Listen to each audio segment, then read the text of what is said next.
So in my last update, I talked about a lot of operation on HF, and I talked about operating field day, and specifically the considerations for social distancing.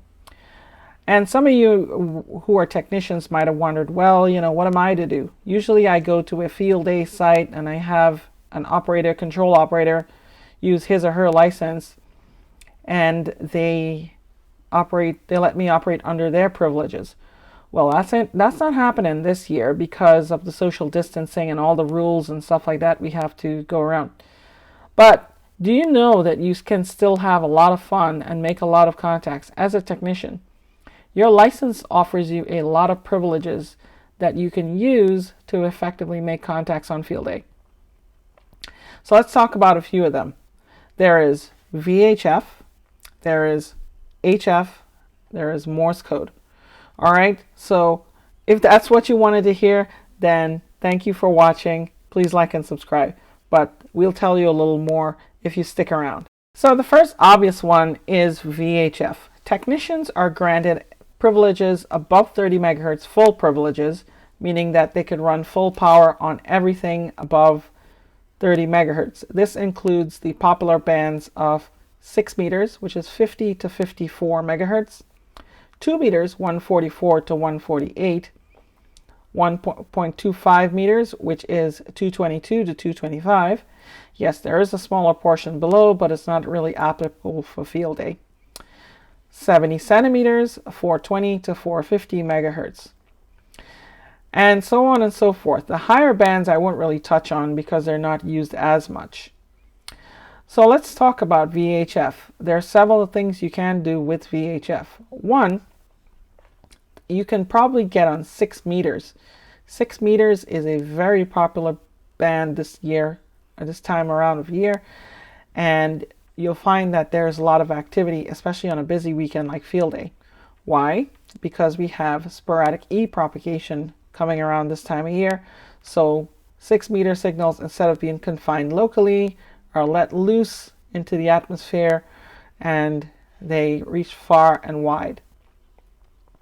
So you might be thinking, well, I don't have a radio for 6 meters. Well, if you have an HF radio produced within, I would say, the last 10 or 15 years, you probably do, because a lot of these newer radios have 6 meters built in. It was an easy add for them, and it was an easy win. So check on your radio and see, what if you don't have an antenna? You can build a simple dipole to get on 6. Or you can probably purchase a Yagi. It might be a little too late now, or you can build one. And these tend to be very effective on 6 meters. The size is about the size of a channel 2 antenna for TV because it's about the same frequency range.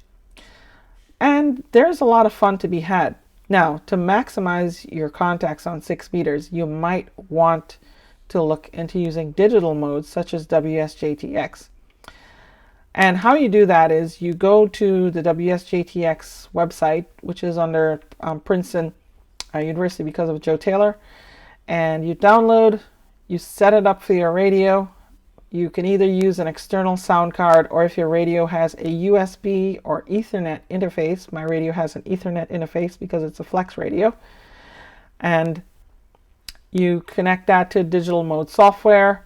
Make sure your time is set properly. So that means you'll use something like Mindberg to set the time on your computer clock. And then you're off to the races. There are special considerations for field day because the exchanges are actually accommodated in the software. So first of all, make sure you get the latest version, and also make sure you're doing the correct protocol. I'll give you the links below so you can take a look. Okay, so that is 6 meters. Now, don't forget CW and sideband too. CW and sideband might get busy because a lot of people like those modes still. And some people are really not into the JT modes kind of thing. They think it's robotic and automated, and that's their right to an opinion. Okay, so have fun on 6. You can do the same on 2, by the way, on 2 meters and probably higher. Now, one thing often overlooked on VHF by a lot of operators is the satellites. The satellites are pretty much VHF and UHF. So you can still get your satellite contact bonus. You make the contact with the satellite. Make 1 or 2 contacts because I think the birds are going to be pretty busy this weekend, and you fulfill that bonus point requirement. You can also do 2-meter FM. You can do 70 centimeters FM. Make some contacts simplex. This way you're still involved in your emergency preparedness, and you can go ahead and contact people locally, and sometimes you might be surprised your signal will reach far and wide. So maybe the propagation of conditions will be such that we can actually get good propagation this year on the higher bands. Who knows? All right, so that's VHF, and that is one of your most productive avenues for securing contacts. Next, we'll talk about HF, because you can get on HF. So as a tech, you can get on HF. Yeah. Yes, technicians, there is HF privileges. Forgive me, Virginia and Santa Claus. So the most obvious of these is 10 meters.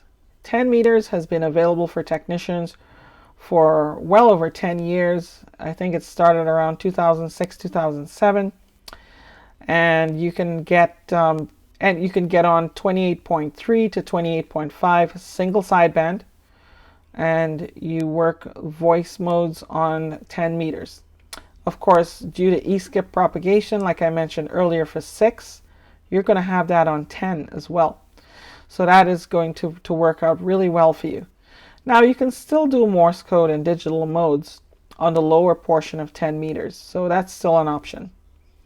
And that's pretty simple. The antennas are a little bigger than 6 meters, I think, but they're still manageable.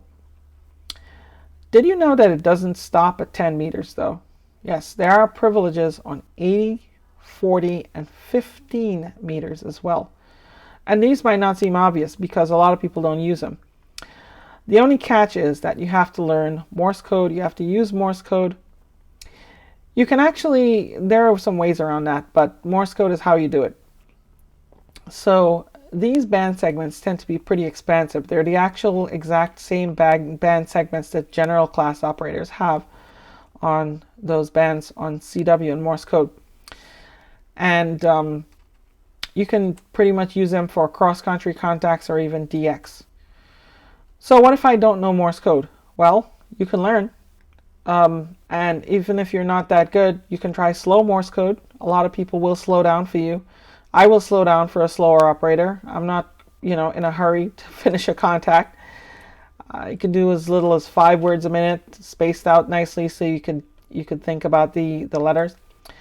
But it might be a little too late to learn CW for field day, but you can probably certainly learn it for other endeavors. Then what if I don't really want to learn in time for field day? That's fine. You can get software. FL Digi, I believe, does CW. I also use one called UA9OV CW Get, and CW Get is a pretty good CW program. The only thing you really need is a radio with a sound card, and the sound card might be built into the radio already, so you have half the battle is done. And you just feed that audio in and you run the software and you get a readout, just like if you're running a digital mode, and you can then see what is being sent. It's quite effective. To send, you can use your contesting software such as N1MM. This way you have the macros set up already. You have it hooked connected to your radio, and you pretty much just press function keys to send the exchanges, and it's pretty effective. It's it's not bad at all.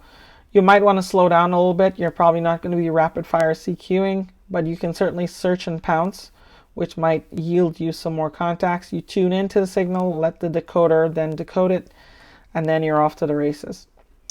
All right, so that was a short video on getting the most of field day as a technician. We really hope that next year you can go and operate with your club, and maybe next year you're going to operate. If you want to learn CW, I would highly recommend the Long Island CW Club, LICW. They're a great bunch of people, and they've been holding a lot of classes on Morse code, so you can check them out. And if you want to upgrade your license, there are a number of VE sessions that are offering remotely supervised VE exams. One of them in our division is the Columbia University Amateur Radio Club, headed by Alan Crosswell, N2YGK, and he has a full outfit doing Zoom exams, and they do quite well. If you're up in Eastern New York and you want to do an outdoor session in person, the Warren County Radio Club does that. You also have the in the southern part of the northern New Jersey, you have a few clubs, ETSNJ and South Plainfield. Those guys are doing outdoor VE sessions as well. So at least until things return to normal. All right, that's it. Enjoy field day, and especially as a tech, thank you for being part of this wonderful hobby. 73, and see you later.